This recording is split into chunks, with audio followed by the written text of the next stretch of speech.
وصفة عسر الطمس أو آلام الدورة الشهرية، ده طبعا من الأشياء اللي بيتعرض ليها البنات والسيدات، ومن الأشياء اللي فعلا بتبقى مؤلمة جدا. في حاجة اسمها خمان الماء، عشبة خمان الماء، أو ليها اسم آخر بيلسان الماء.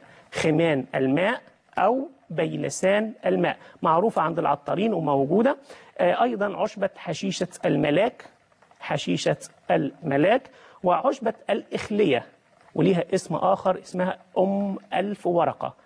الإخلية أو ألف ورقة، لأن سبحان الله هذه العشبة بيبقى فيها أوراق كثيرة جدا جدا فسموها ألف ورقة. العشبة الرابعة وهي البابونج.